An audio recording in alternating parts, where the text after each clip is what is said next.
If you're just starting your sewing journey and all you've made so far is a pillow, then you are in the exact right spot where you should be. Today we're gonna make a pillow, but it's gonna be a little bit fancy.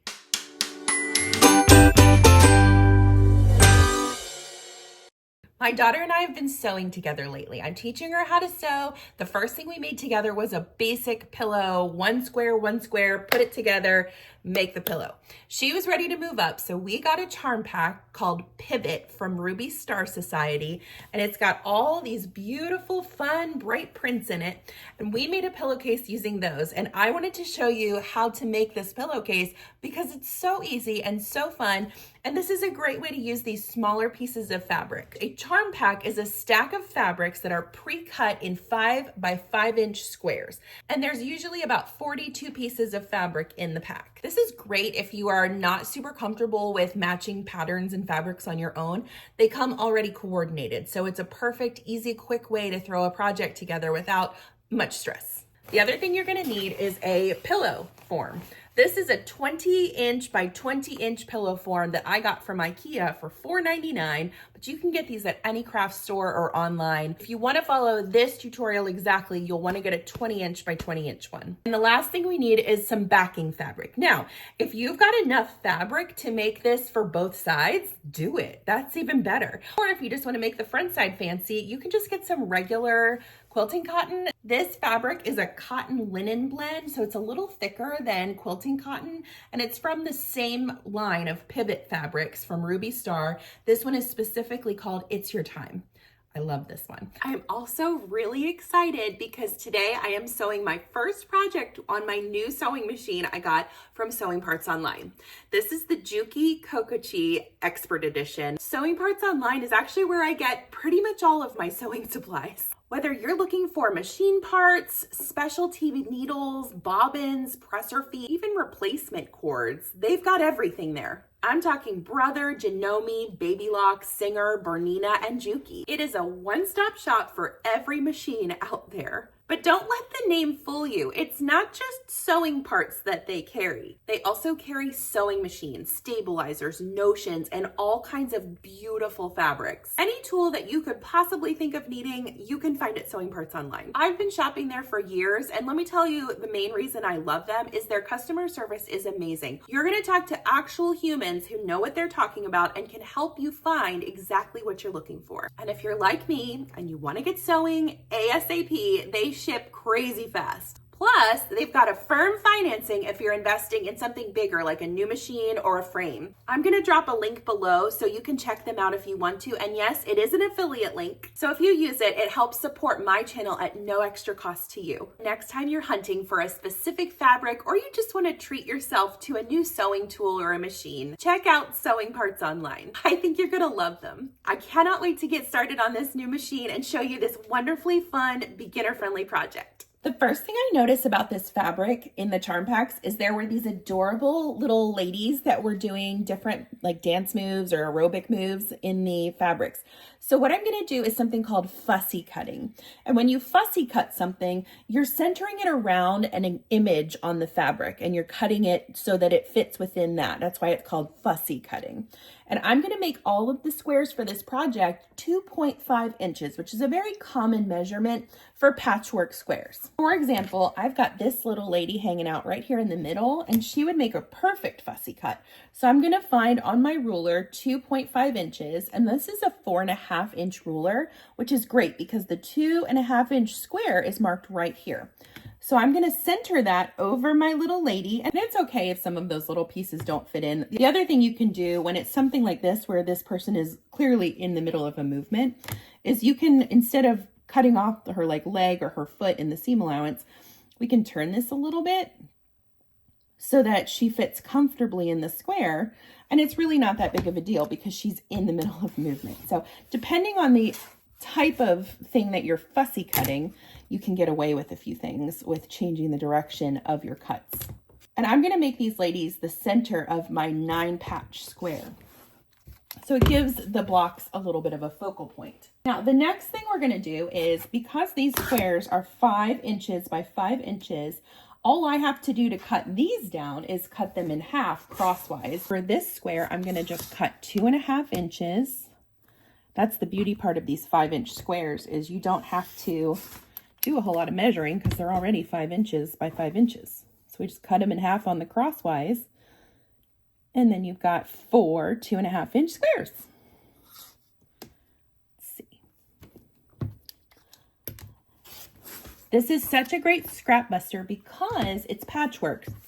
So as we cut these squares, there's really no rhyme or reason to how I'm going to piece them together, as long as my focal point is this little girl in the middle. I'm going to continue cutting my 2.5-inch squares until all of these pieces are cut. We're wanting a total of 36 squares for this project. Okay, we've got our 36 squares. So I'm going to lay my focal center points out in 4 different positions, because what I'm going to do is build these squares out around them and then just start playing with the colors and evenly distributing your colors around those blocks. It doesn't have to be stressful. It's meant to be just kind of like a break for your brain. And the nice thing about these prints is they're not directional, other than the little ladies, sort of, which is not even that directional. So you can kind of put these however you want. You're wanting to make 3 across and 3 up and down, so you have 9 squares to each block. That looks pretty good, right? Just a nice even distribution of the colors. It doesn't have to be stressful. It's meant to be fun. And now we're ready to sew these together. Let me show you how I'm going to do it. If this is your first time piecing something like this together, it is perfectly fine for you to just go one piece at a time, flip them over pretty sides together, and then work it out that way. I'm going to show you how to chain piece these just in case that's something that you're ready to do. But again, if you don't have to, it's just a little bit of a time saver. We're going to be sewing these with a 1/4-inch seam, and I am going to switch to my 1/4-inch quilt foot for this, which is right here. I'm using regular old white polyester thread, nothing crazy, and my needle is an 80-12 universal. The way I go about chain piecing, I'm going to focus on just these 2 sections, is I'm going to flip the middle pieces over to the left pieces, pretty sides touching. Now, one quick tip that helps this a little bit is before you do this step, take a quick snapshot on your phone of this layout so that if you end up getting confused or turned around, you have that photo that you can refer to remind you where you placed everything. That's one of my favorite tips to give to new quilters or sewers, because it helps you just keep on track without, stressing out about it. So I'm going to take my top 2 pieces. I've got those pretty sides touching, and I'm going to sew a 1/4-inch seam just right down this raw edge.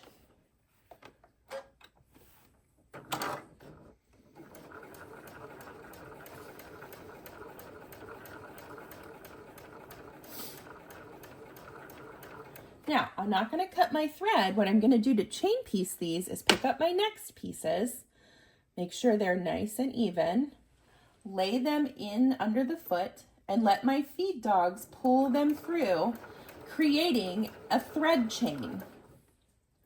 The reason that chain piecing is a little bit helpful is, first of all, it's a time saver because you're not cutting your thread between each piece. But also it helps keep all of your pieces in order for you. So when I open these back up, I'll be able to go down this side and everything will be exactly as I laid it out from the beginning. I'm going to continue working down this row until I've sewn this whole set, and then I'll show you how to add this section on. So I just finished that. I cut my thread, just finished this row, and I'm going to pull it back down. You see how they're already in order for me? That's exactly how I want them to be. So I'm going to go through one at a time and add on the far right column here onto this set that I've already created. Okay, so I got to my first one. I'm going to open the second one. Pretty sides are always touching. And then keep chain piecing it. Okay, complete this row, and then I'll meet you back here and show you what to do next. Sewing my last 1/4-inch seam on this chain. Cut my thread and show you what I've got. Because these are two separate squares, just so I don't mix myself up, I'm gonna cut this dividing line between the two squares. So trim those threads, and then I'll show you over here at the machine how to complete each of these together. So take your 9 pieces here, flip this pretty side down, and we are going to sew a seam right across this raw edge. Now, we are going to nest the seams to help keep everything even. You ideally want all of these seams lined up nice and even. To really get them nice and flat, I want to sew it so one of these seams is going left and one of my seams is going right. And what that helps the fabric to do is line up perfectly on that seam. So if you need to pin that there, that's totally fine. Get back in your machine at the 1/4 inch seam. Start sewing. And as you approach that nested seam, just double check that one is going one way, the other way. And I usually put my finger right on top of that seam just to hold it in place. Okay, we're gonna do that again on this one. So one is going one way, my top seam is going the other way. Flatten everything out. Straighten out your raw edges and keep on a-truckin'. So good. Look how fast these are coming together. Isn't that crazy? All right, so you've got those sewn together, beautiful crisp points. Then we'll take this bottom piece and just flip it up. Raw edges lined up, pretty sides together. Nest your seams and sew your 1/4 inch. I love these bright colors in the pivot line. And again, I love charm packs because they're already put together for me. And if you're, kind of testing out a line to see if you want to make like a bigger quilt out of it, the charm pack is great. First of all, you can make quilts with charm packs, but if you want to just give it a try, you're getting a sampling of pretty much every fabric usually in that line in the charm pack, which is really nice because you can take a closer look at the prints and how they feel and if you like them. Also, it can help you rule out any that you don't want to put in your quilt. Okay, let's take a look. That's cute. I love it. All right, now press these little seams out on the back so it's nice and pancake flat. Create your other 3 blocks, and I'm gonna meet you back here and show you what to do next. You're doing great. Keep up the good work. All right, I've got my 4 squares complete. But here's the thing, I changed plans mid-project, but it's not a huge deal. So my original plan was that I wanted to do the little lady blocks. I call them the ladies because there's ladies in the middle. I was gonna do that lady block 1, 2, 3, and 4, which is why I only needed 4 squares. And then I was going to cut yellow for these other squares. But I had one lady left over and she just kept looking at me like, aren't you going to include me in the project? So yes, I am. And so I changed my plan and now we're doing lady, lady, lady, lady, lady, and then yellow, yellow, yellow, yellow. So you're going to need 5, but either one is fine. So if you want to make the new plan, you just need to cut 45 squares instead of 36. But this is also fine. So they all should end up being 6.5 inch squares. And if they're not, just trim them down to 6.5 inch squares.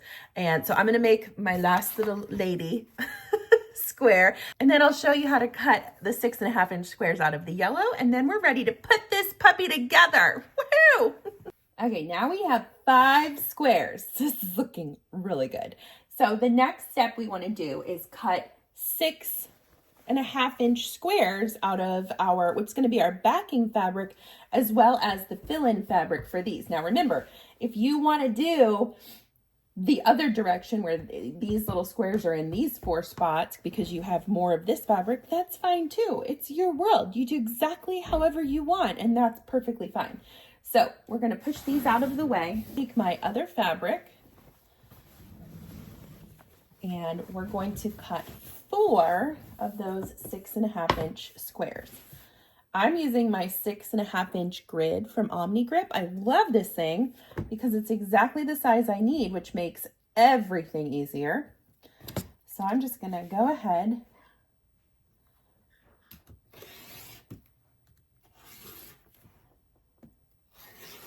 cut that cute little square out. And that's gonna go, oops, missed a spot. That's gonna go right in there. Oh, this is gonna be so colorful. I'm excited. All right, cut 3 more of those. And then we're just gonna do the same process again of piecing the 9 patch square, but we just keep making the 9 patch square bigger and bigger. See how that works? So this is a perfect project if you are a little bit brave and you've just started sewing and you've made, you know, a first project like a pillow or whatever, and you want to try something a little bit more tricky. This is a good project for that because it's not overly tricky and it doesn't seek perfection. So if all those lines that you've sewn don't match up perfectly, it's okay. While you're learning, you're going to make mistakes. Not everything's going to match up exactly the way you want it to all the time. You can decide whether you want to rip those stitches out and try again, or just roll with it, dude. All right, I need 1 more of those squares, and then we're going to sew this whole front together. Oh my, would you look at that? Look at that. It is heaven. Oh, it looks even better when I look in the camera over here. Oh, I'm excited about this. Okay, let's do the exact same thing we did before when we did our chain piecing. So I'm just going to flip that middle piece, pretty sides touching, to this piece. Okay, we're just going to sew a 1/4 inch seam straight down the line. Let's do it. Some of you have been asking, you know, like, what made you upgrade your machine and change it out? Because I thought you loved your machine. And the truth is, I do love my Brother machine, that one that I've sewn with forever. I've had that thing for 9 years, and it has been a beast. I've gotten every dollar out of that machine. But here's the thing I haven't told you guys or my daughter yet, is this whole quest of teaching her how to sew is for her. She doesn't know this, but I'm going to gift her that machine at the end of our lessons so that she can start creating and sewing on it. So it's a nice sturdy machine, but it's not brand new, you know, and it's got a lot of fun features on it that I know she'll enjoy as she grows and learns. So that machine is not going anywhere. It's just going to find a new owner. And I'm so excited to tell her about it, but she's got to earn it. So she made her pillow the other day, and we're going to be working on some other projects. She really wants to sew some clothing. So that's one of our next endeavors. And once I feel like she has mastered the machine and the safety of sewing and gotten to where I feel like she's in a good place, she'll still be sewing with my supervision, obviously, for a long time. But I think there's a sense of ownership with a craft when you get your first machine that makes you really invest in it even more. So I'm hoping that'll happen for her. This new machine has some features that I've just really been wanting for a while. And unfortunately with technology, fortunately and unfortunately, it moves so fast that, you know, a 9-year-old machine still works great. A 25, a 50, a 100-year-old machine still works great.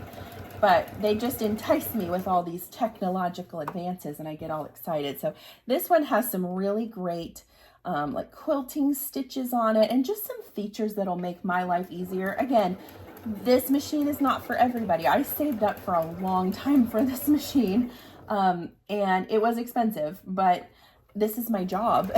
So I feel like it was the right time. I held out for a really long time on that other machine, and I could continue sewing on that other machine indefinitely if I wanted to, but I'm really excited about this machine and the capabilities that it has, the bigger throat space for quilting. It's just going to be a great addition to my arsenal. All right, we are almost done chain piecing. Once I finish these, I'm going to cut my thread, pull this out, and then we're going to just lay the rows down on each other to create our square. We've got our rows right here, and I'm just going to fold these down so my pretty sides are touching. And remember, we talked about nesting the seams. I'm going to nest these seams right here. Okay. Oh, I can't wait to see this pillowcase when it's done. It's going to be so cute. You ready to see this square? Look look how colorful and bright it is. It's so happy. I'm gonna press this out and then we're gonna lay our fabric out, the backing, this yellow stuff, and cut it the exact same size as our square. Okay, this square measures 18.5 by 18.5 inches. So that's what your other square should be. And I'm gonna lay it pretty side down so I can see better what I'm cutting. So I'm just gonna lay this right on top and cut around it. Now, if you don't feel comfortable doing this, or if you're using scissors or whatever, you can draw the line first, but it's really not that serious. So if you want to just cut it out like I'm doing, it should be fine. Now let's talk about the pillow forms for a minute. I'm going to try and shove this in a 20 by 20 inch pillow form, even though the pillowcase will be essentially like 18 by 18. So if that doesn't work, I have an 18 by 18. It really depends on how much stuffing is in that pillow form. You can see here, I've got an 18 by 18 and it's pretty smushed and like thin. And then this 20 by 20 is pretty puffy. Okay, so one is slightly larger than the other. If you want to be on the safe side, just get the 18 by 18. Your pillowcase may just be a little bit saggy on it using this exact pattern, but at least you know it'll fit for sure. I'm going to try the 20 by 20 and just see what happens, because why not? Take your two pieces and lay them pretty sides touching. Now, if you wanted to add a zipper into this, I will be doing a tutorial on that in the very near future, but I am trying to keep this way simple today. So instead of doing a zipper where you can change out the pillowcase, we are going to sew the full perimeter minus this space right here. And I'm going to leave a fairly large space. There's a caveat. The larger the space that you leave, the easier it'll be to stuff that pillow in the case. But this is how long you're going to have to hand sew. So if you would rather risk it and make it a little smaller so you don't have to hand sew, I don't mind hand sewing, so I'm fine with this length. I'd rather do that than rip my stitches out trying to shove this pillowcase or pillow form that I know is just a little larger than it should be. You do whatever suits you best. We're going to do this on a 1/4 inch seam allowance. I'm going to start at this line, sew my perimeter, and then stop at this end point. If you want to use pins and clips, that is perfectly fine. It's your world. Okay. Start with a back stitch, sew down to your corner till you get about a 1/4 inch away from the edge of your pillowcase. Lift your presser foot, but don't cut your thread, and turn your work.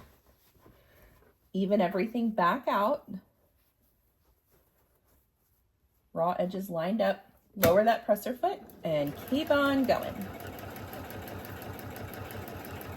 You want to make sure that you're checking your alignment every few inches to make sure that you're catching both layers of fabric in that seam, because it's really a bummer to have to go back and re-sew those seams, but it happens. So if it does, it's not the end of the world.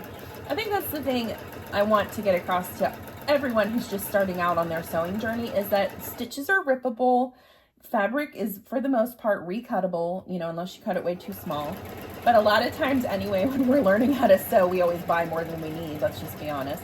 So I want you to calm down, because people get real stressed out about sewing, and that's understandable. It's a lot of machinery, it's a lot of tools, things that you're trying to learn. Every project you do, though, every mistake you make, it's a blessing. It's a good thing, because that's something that you won't do again in the future, or at least you're going to try not to do. We learn from our mistakes. And in sewing, you're going to make a lot of them. I make mistakes all the time. I was just making a quilt top the other day, a pretty intricate one, and I ripped out a lot of seams because it just wasn't matching up exactly the way I wanted it to. And I knew for that project, those seams really mattered. The precision was important. I used my seam ripper on almost every step of that project. And I've been sewing since I was 15. Okay, I'm going to keep working down my side, and when I get to my end spot, I'll show you what I'm going to do next. Okay, when you get to the end, back stitch to lock in those stitches, because we're going to be pulling on this opening to put our pillow form in there. So you want these nice and tight. Before you stuff the pillowcase in and turn it right side out and all that stuff, I want you to take your corners and just trim them right up to the seam line.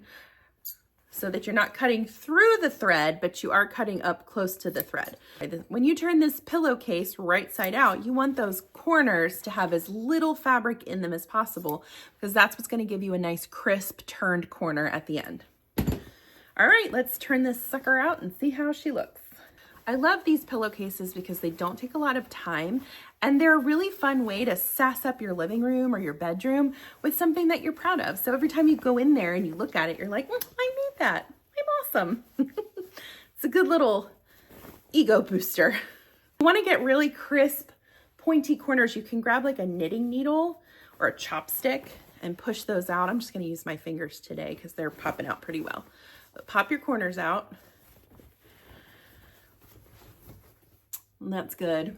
All right, let's see if we can stuff this 20-inch pillow in here. To do that, I'm going to fold it down and push it in half.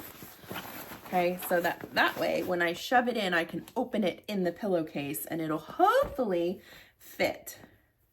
Pillows have a little wiggle room. We'll find out. If it's too big, we'll move to the other one. Especially this has down feathers in it from the ones from IKEA. So they're real mushy and they can be manipulated. Plus, I like my pillows to be nice and well stuffed, like where there's not like saggy baggy fabric hanging all around.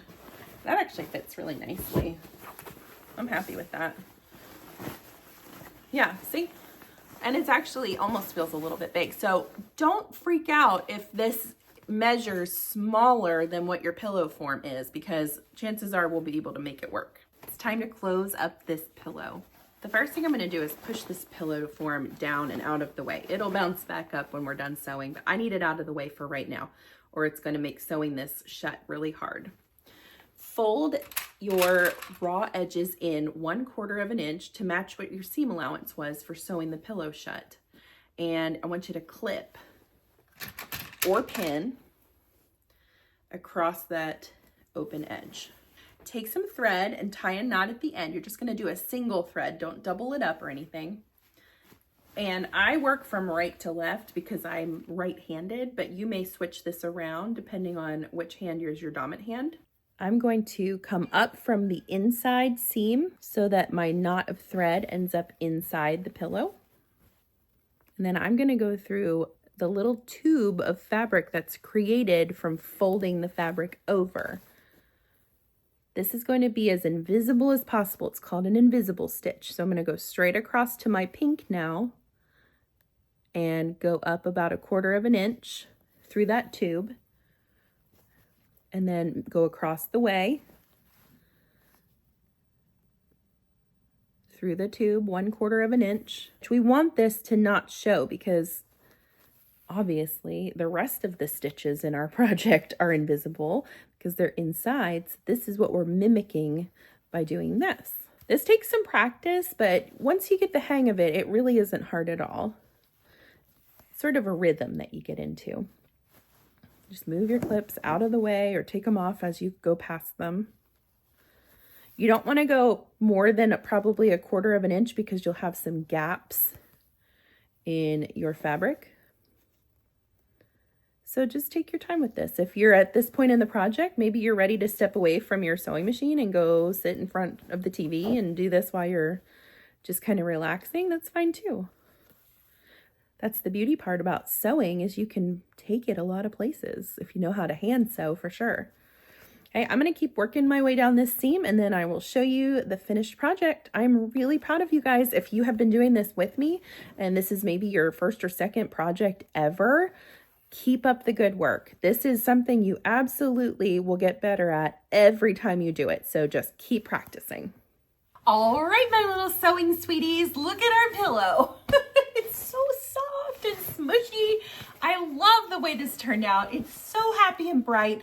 I really think it's going to make a nice addition to our living room, and it didn't take me long at all to create. I also didn't intend for it to work out this way, but I love, love, love that this one is brighter than all the other ones. I just think that makes it even better. I'm Chelsea with She Sews Seams. Thank you so much for joining me today.